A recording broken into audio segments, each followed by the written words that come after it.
Today we're in Proverbs chapter 4. And what I'm going to do today, I try to do this every once in a while, is just not have a script, just read something and talk about it. I think it kind of keeps me on my toes a little bit.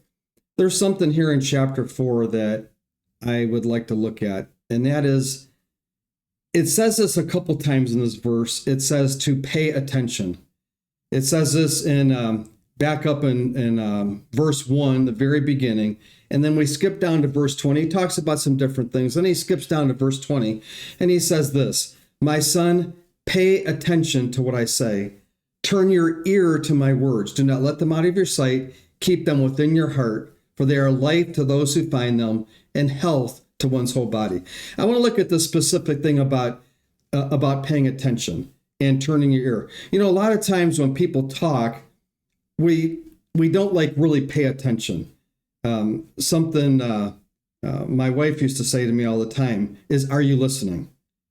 I was there and I was looking at her, but I kind of had this glossed over look on my face. Apparently, I had that a lot.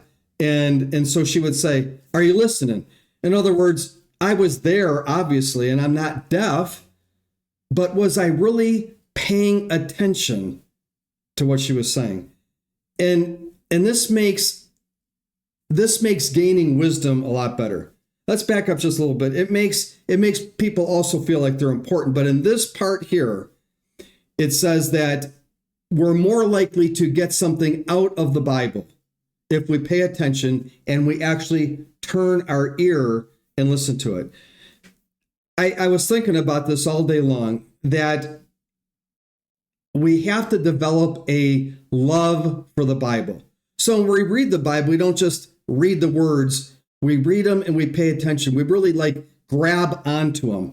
And I think that's what he's saying here in Proverbs. I think he says this a lot throughout the book. And God says this a lot in the Bible, that we really have to develop a, man, I just want to hear what God has to say to me type of thing. And so we have to pay attention and actually turn our ear so we're more likely to get something out of it. So